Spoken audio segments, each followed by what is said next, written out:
Lakini kwa kuwa wewe ni mjumbe wa halmashauri kuu ya Chama cha Mapinduzi, basi angalau sasa nikupe jambo moja, utupelekee salamu kwa rais wetu wa Jamhuri ya Muungano wa Tanzania.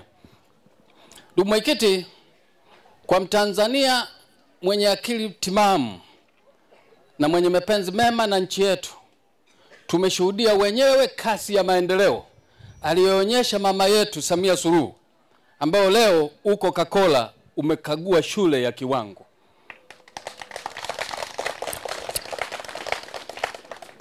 Mheshimiwa Mwenyekiti, kwa sababu hizo umpe salamu Mama Samia kwamba kutokana na wewe jemadari wetu wa mkoa wetu wa Tabora na sisi wenyewe, kwa kazi ambazo amefanya Mama Samia, tutahakikisha kwamba tunashinda uchaguzi kwa kishindo kikubwa manispaa ya Tabora. Tunasema hivyo, moja ya sababu mama ametekeleza ilani kwa kiwango cha juu, lakini mama amesimamia amani na utulivu katika nchi yetu. Ni jambo la kujivunia sisi wa Tanzania. Mheshimiwa Mwenyekiti, lakini pia nikupongeze nawe kwa jinsi unavyotuendesha. Toka umechaguliwa, zipo kazi nyingi umefanya na hujatulia nyumbani.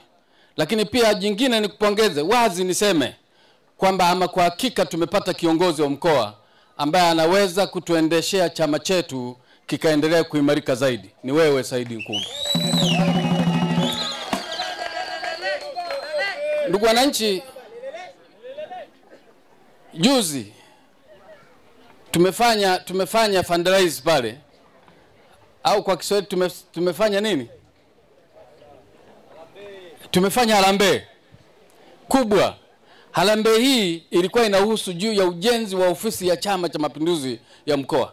Ni kazi ambayo amefanya mheshimiwa wetu wa mkoa. Tunakupongeza sana. Na nataka niliseme hili wazi kwamba wengine watangulizi wako walikuwa wameweka mipango tu.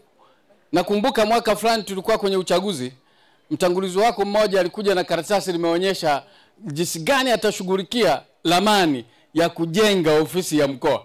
Sijui ilishia wapi. Wewe tunakupongeza sana kwa namna ambavyo unaonyesha kwa vitendo. Hawa ndio viongozi tunawataka. Mama Samia tunasema apewe 5, lakini na wewe 27 lazima upewe 5 kwa sababu unaonyesha dira. Mheshimiwa Mwenyekiti, nilikuwa nazungumza haya machache kwa sababu bado una kikao kingine. Sasa kwa heshima na taadhima nikukaribisha wewe ili kusudi uweze kuzungumza na wana Kakola na baadaye tuendelee na tiba zingine. Karibu sana mkuu.